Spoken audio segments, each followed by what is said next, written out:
Boys, our topic is local anesthetic. In pharmaceutical chemistry detail about the procaine, lignocaine and benzocaine.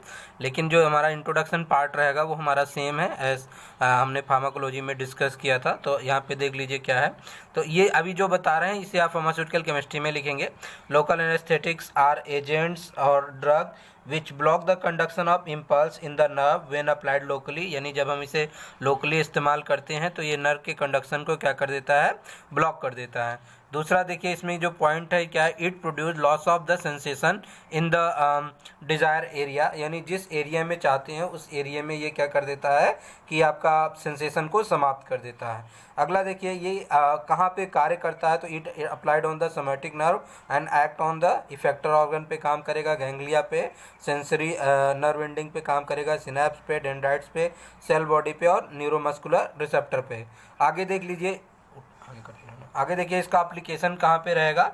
इसका application रहेगा आपका topical पे रहेगा, jail form में इसे हम टॉपिकल के रूप में अप्लाई करेंगे. और जो हमारा लोकलाइज क्या होगा, इंजेक्शन. यानी जैसे हमको लोकल इफेक्ट प्राप्त होना होगा तो हम उसे इंजेक्शन के रूप में देंगे. तो जैसे वो क्या होगा आपका डेंटल सर्जरी में देंगे और स्मॉल सर्जरी में देंगे. अगला देख लीजिए क्या है, qualities of the local anaesthetic should be not be. यानी कौन कौन सी क्वालिटीज़ उसमें होनी चाहिए और कौन कौन सी उसमें बुराई नहीं होनी चाहिए. तो वो देखिए, इरिटेंट नहीं होना चाहिए, टॉक्सिक नहीं होना चाहिए, पेनफुल नहीं होना चाहिए, अनस्टेबल नहीं होना चाहिए, sufficient duration of action.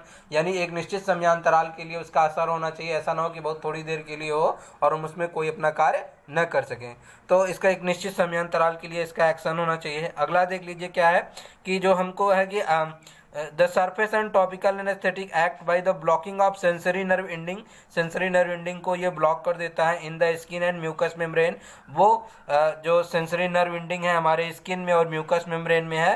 The drug should possess the high penetration power. और ड्रग में क्या होता है, हाई पेनिट्रेशन पावर होता है, जिससे वो क्या होता है कि आपके नर्व तक पहुंच जाता है.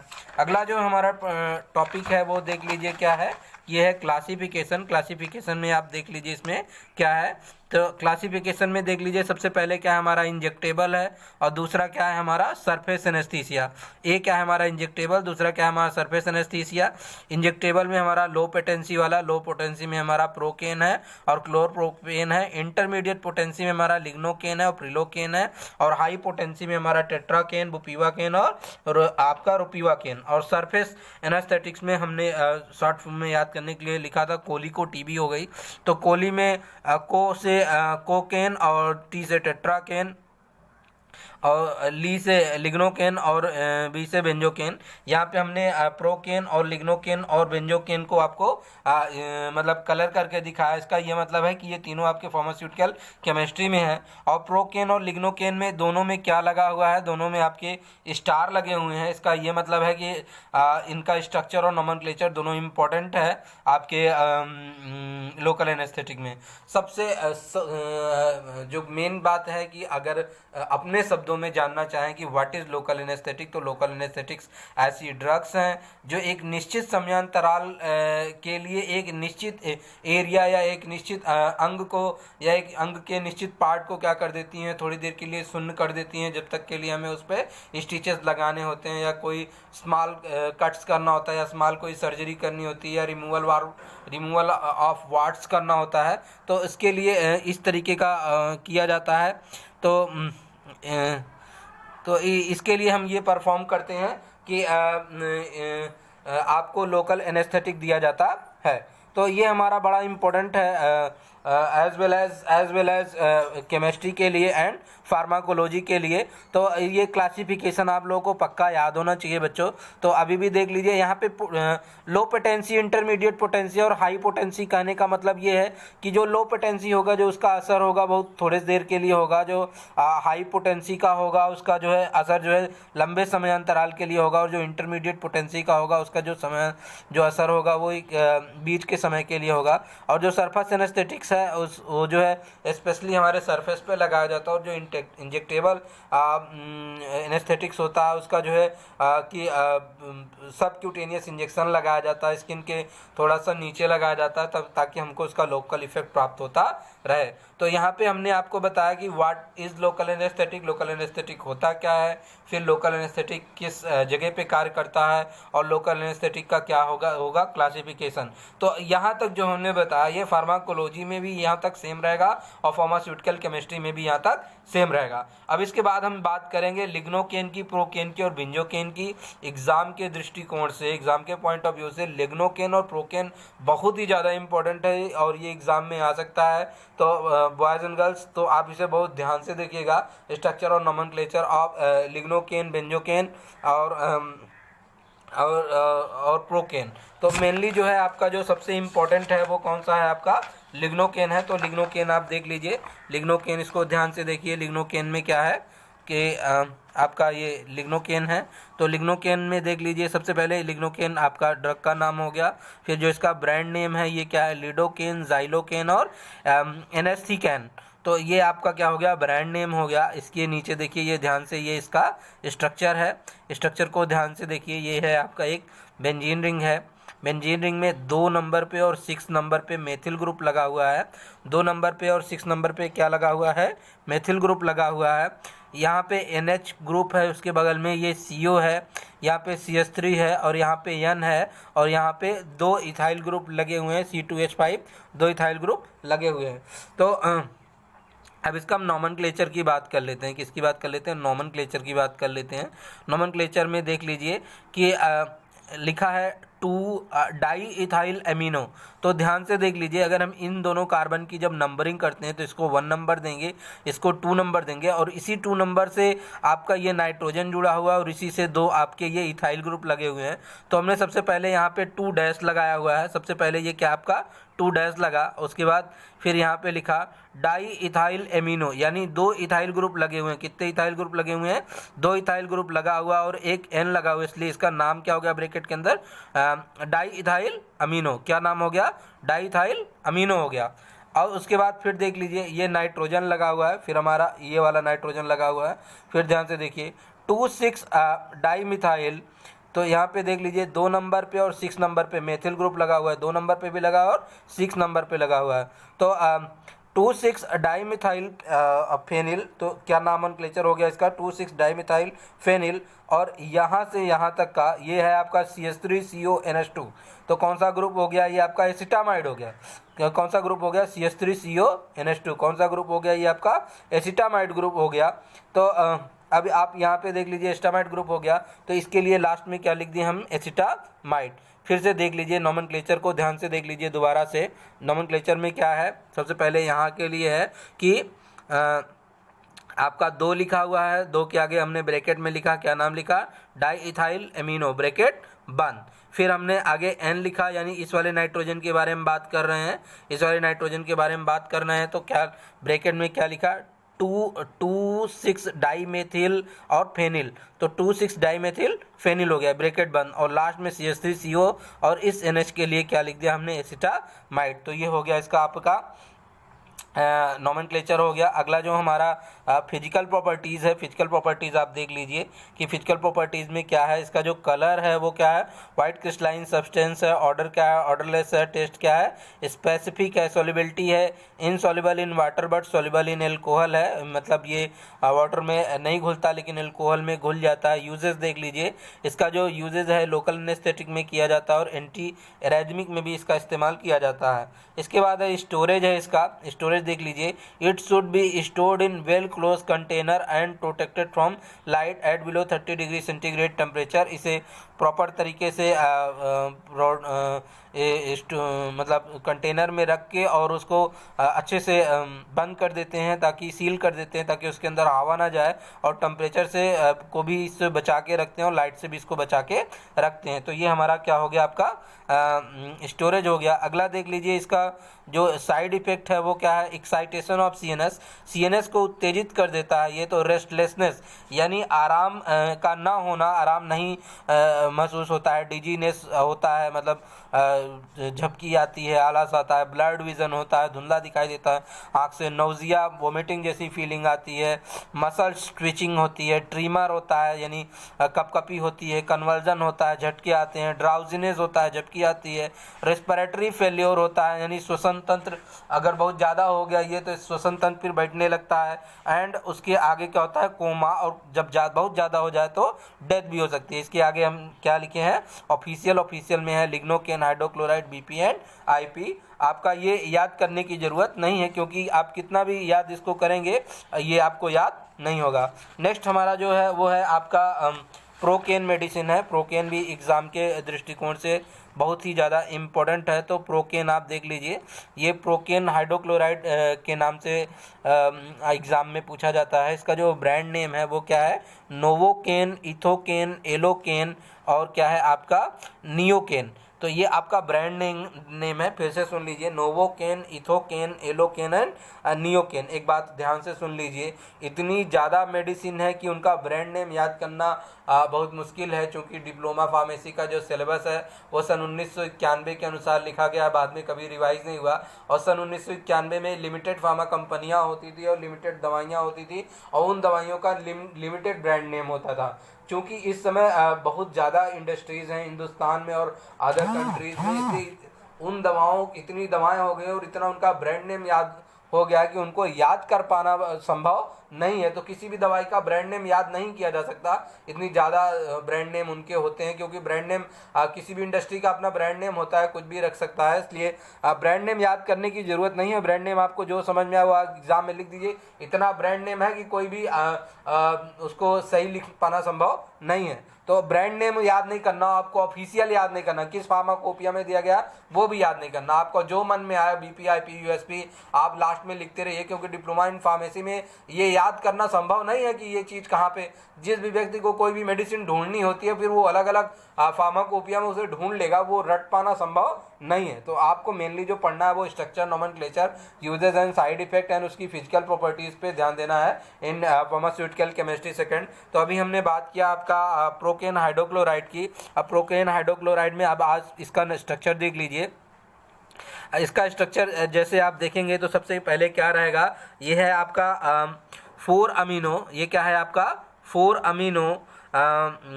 Amino benzoic acid. ध्यान से देखिए, यहाँ तक के लिए इसका नोमेनक्लेचर किया गया है। तो इसका नाम है 4 अमीनो, 4 नंबर पे अमीनो ग्रुप है 4 अमीनो, और यहाँ पे COOH रहा होगा तो ये H यहाँ सब्स्टिट्यूट करके तो अब दूसरा ग्रुप लगा हुआ है, लेकिन हमने क्या लिखा हुआ है 4 अमीनो। इस COOH जो पहले था बाद में सब्स्टिट्यूट करके दूसरा ग्रुप लगा हुआ, उसके लिए बेंजोइक एसिड।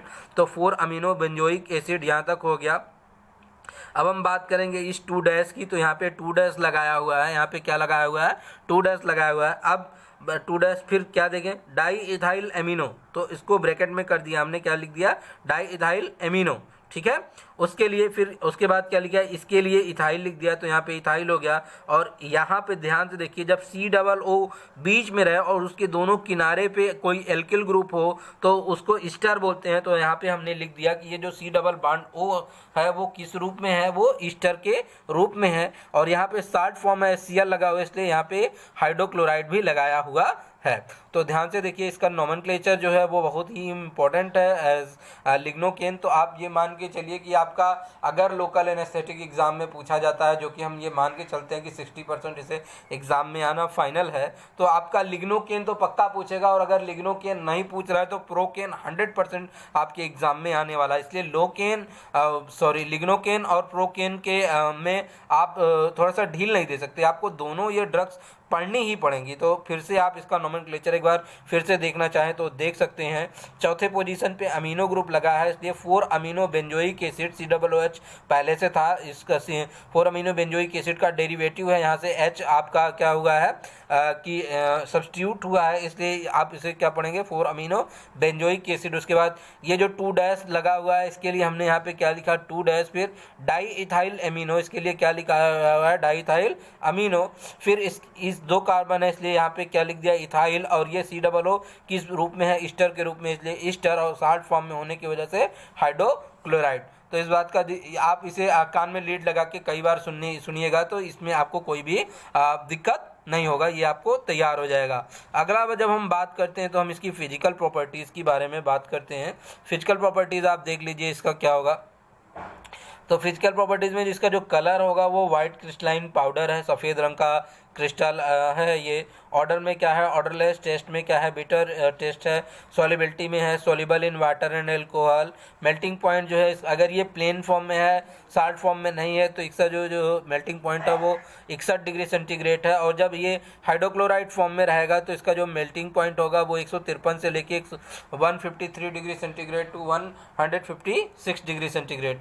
और एक बात जो ध्यान देने वाली है वो क्या है, procaine is much stable at the pH 3.6, यानी प्रोकेन का जो स्टेबल का जो pH है, जिस pH पे वो स्टेबल होता है वो pH होता है 3.6। अगला जो हम बात करेंगे वो है स्टोरेज की। स्टोरेज हमारा क्या है, तो ये है हमारा, it should be store in well close air tight container, यानी ऐसे कंटेनर में रखें जो अच्छी तरीके से बंद और एयर टाइट, यानी जिसमें हवा भी ना जा सके।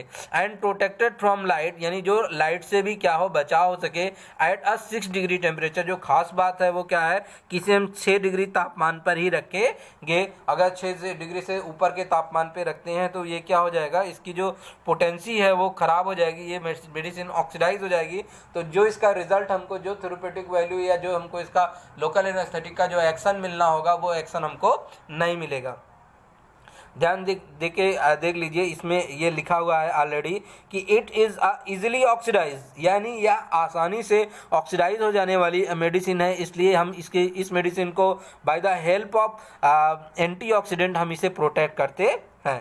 अब इसका यूज़ देख लीजिए, उसका जो यूज़ है वो क्या है, तो आप ध्यान से देखिए, इसका जो यूज़ है क्या है, एज अ लोकल एनेस्थेटिक्स हम इसे इस्तेमाल करते हैं। और widely use in the dentist science, यानी डेंटिस्ट्री में इसका बहुतायत में इस्तेमाल होता है। आपको किसी भी प्रकार के दांत में कोई समस्या होती है तो जो डेंटिस्ट होते हैं, by the help of this anaesthetic I can use any kind of removal and again fitting of another tooth.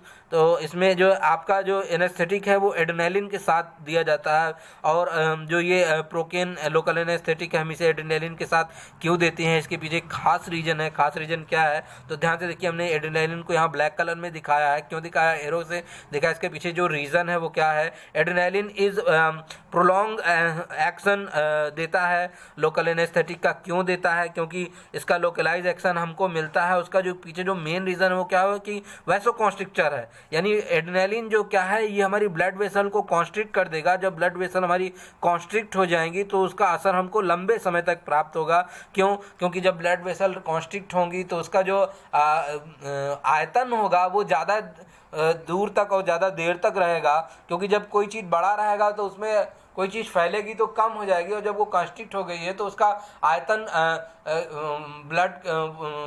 Blood vessel का आयतन कम हो गया, इसलिए मेडिसिन अब और ज़्यादा उसमें डिस्ट्रीब्यूट होगी। और जब ज़्यादा डिस्ट्रीब्यूट होगी और ज़्यादा देर तक रहेगी, जब ज़्यादा देर तक रहेगी तो हमको लोकल एनेस्थेटिक का असर भी लंबे समय तक प्राप्त होता रहेगा। तो ये एड्रेनालिन का जो एडवांटेज है, हमको प्रोकेन के साथ जब देते हैं तो हमको उसका लोकलाइज एक्शन प्राप्त होता है। लोकलाइज इसलिए कि जब ब्लड वेसल कॉन्स्ट्रिक्ट हो गई तो वहाँ का ब्लड ज़्यादा दूर तक जा नहीं सकता। जब ब्लड ज़्यादा दूर तक जा नहीं सकता है तो जिस साइट ऑफ इंजेक्शन पे मेडिसिन दी गई है वहाँ पे हमको ज़्यादा देर तक असर प्राप्त होता रहेगा। एडवर्स इफेक्ट देख लीजिए, जैसा कि लिग्नोकेन में एडवर्स इफेक्ट था, ऐसा सेम इसका एडवर्स इफेक्ट होगा। इसका जो ऑफिशियल्स है, यानी कहाँ पे ये पाई जाती है, तो प्रोकेन BPIP। आप एक बात ध्यान से सुन लीजिए, जो ऑफिशियल हेडिंग डालेंगे उसमें आपको जितनी भी फार्माकोपिया का नाम याद होगा सब में लिख दीजिएगा। ध्यान ये दीजिएगा कि जो मेडिसिन जिस रूप में रहेगा वही लिखिएगा। ऐसा ना हो कि आप कोई मेडिसिन अगर इंजेक्शन के रूप में नहीं आती, जैसे आप नहीं लिख सकते कि इंसुलिन टैबलेट के फॉर्म में इंसुलिन आता नहीं, इसलिए आप उसे टैबलेट नहीं लिख सकते हैं। आपको वो ये याद होना चाहिए कि मेडिसिन किस रूप में आती है, और आपको कोई भी फार्माकोपिया लिख दीजिएगा, उसमें कोई दिक्कत नहीं है। अगली जो मेडिसिन है हमारी इस क्लास की वो है हमारी बेंजोकेन। ये लास्ट मेडिसिन है। आज हमारा फार्मास्यूटिकल केमिस्ट्री में ये लोकल एनेस्थेटिक समाप्त हो जाएगा। तो ये देख लीजिए, ये इम्पोर्टेंट है लेकिन उतनी इम्पोर्टेंट नहीं है जितनी आपकी बेंजोकेन है, लिग्नोकेन है एग्जाम के दृष्टिकोण से। तो सॉरी, लिग्नोकेन एंड प्रोकेन। तो यहाँ पे हमारा बेंजोकेन है, तो ये हमारी लास्ट मेडिसिन है फार्मास्यूटिकल केमिस्ट्री। तो इसका ब्रांड नेम क्या है, ये एथोफॉर्म है, और ये अमेरिकन है, और एनेस्थीसिन है, जो हमारा स्ट्रक्चर है, ये हमारा स्ट्रक्चर है, ध्यान से देख लीजिए। तो ये हमारा वही है, इस तरीके से यहाँ चौथे पोजीशन पे अमीनो ग्रुप लगा हुआ है, और ये हमारा CO है, ये O है, ये CH2 है, और ये CH3 है। इसका नोमेनक्लेचर हम देखें तो दो तरीके से देखते हैं। यहाँ पे अगर मेन फंक्शनल ग्रुप है तो उस फंक्शनल ग्रुप से उसके आगे वाले को ऑर्थो पोजीशन, और इस पोजीशन को यहाँ और यहाँ ऊपर नीचे पोजीशन को मेटा पोजीशन, और इस पोजीशन को पैरा पोजीशन कहते हैं। तो चाहे हम इसे इस पोजीशन को पैरा पोजीशन कहें, चाहे हम इस पोजीशन को 4 पोजीशन कहें, दोनों का मतलब एक ही होगा। तो हमने सबसे पहले लिखा है 4 अमीनो बेंजोइक एसिड, तो यहाँ पे क्या लिखा हुआ है, 4 अमीनो बेंजोइक एसिड लिख दिया। और इथाइल ईस्टर, यहाँ पे 2 कार्बन लगे होने के कारण ये क्या हो गया, इथाइल ग्रुप हो गया। और ये ईस्टर है कि अगर COO के दोनों किनारों पे अगर एल्किल ग्रुप लगा हो तो वो ईस्टर होगा। तो यहाँ पे क्या लिख दिया हमने, para amino benzoic acid ethyl ester. Same डिक्टो दूसरा है क्या, चौथे नंबर पे अमीनो ग्रुप लगा दिए 4 अमीनो बेंजोइक एसिड, और इन 2 कार्बन के लिए इथाइल और इस COO के लिए ईस्टर। तो ये हमारा इसका नोमेनक्लेचर हो गया। अगला हमारा फिजिकल प्रॉपर्टीज़ है। फिजिकल प्रॉपर्टीज़ इसका ध्यान से देख लीजिए कि कौन कौन सी फिजिकल प्रॉपर्टीज़ इसमें इंपॉर्टेंट है। तो ये इसका जो कलर है वो कलर कौन सा है, कलरलेस क्रिस्टलाइन पाउडर है। ऑर्डर जो है ऑर्डरलेस है। टेस्ट क्या है, हल्का इरिटेंट रहेगा। सॉल्युबिलिटी देखिए, slightly soluble in water and soluble in alcohol. Melting point इसका जो है 88 degree centigrade to 92 degree centigrade इसका जो है क्या रहेगा आपका मेल्टिंग पॉइंट रहेगा। अगला जो है स्टोरेज है, it should be store in well close container. इसे अच्छी तरीके से बंद कंटेनर में रखेंगे and protected from light at below room temperature की से नीचे रखेंगे। इस लोकल इसका जो यूज़ है वो देख लीजिए क्या है। एज अ लोकल एनेस्थेटिक हम इसका इस्तेमाल कर रहे हैं। Widely use in the dental department, यानी डेंटल साइंस में इसका बहुतायत में इस्तेमाल होता है डेंटल क्लिनिक्स में। और एनाल प्रूराइटस एंड ईयर पेन, यानी एनाल में जब प्रूराइटस हो जाता है या ईयर पेन होता है तो क्या होता है कि इसमें इसका इस्तेमाल होता है। माइनर कट्स में माइनर बर्न हो गया, सनबर्न हो गया, मस्कुलर पेन हो गया, उसमें भी इस्तेमाल होता है। स्ट्रेंस यानी खिंचाव हो गया। यूज़ इन द क्रीम के फॉर्म में इसका इस्तेमाल करते हैं। ऑइंटमेंट में इसका इस्तेमाल करते हैं। लोशन के फॉर्म में इसका इस्तेमाल करते हैं। जेल के फॉर्म में इसका इस्तेमाल करते हैं। सॉल्यूशन के रूप में भी आता है, और ये सपोजिटरी के रूप में भी मार्केट में मिलता है। अगला देखिए इसका जो एडवर्स इफेक्ट है एज अ लिग्नोकेन, जैसा लिग्नोकेन का एडवर्स इफेक्ट है एज सच ही इसका भी एडवर्स इफेक्ट होगा। इसका जो ऑफिशियल है वो कौन सा है आपका, बेंजोकेन सल्फेट IP और बेंजोकेन BP।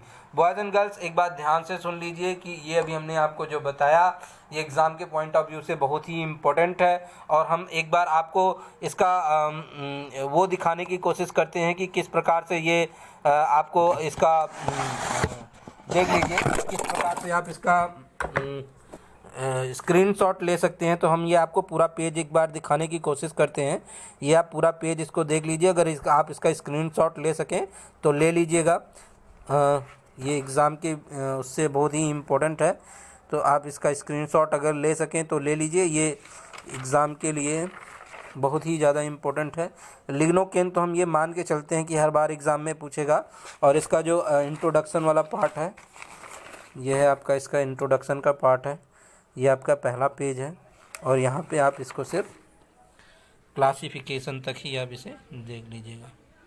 धन्यवाद। कोई भी प्रॉब्लम होगी आप मुझसे पूछ सकते हैं।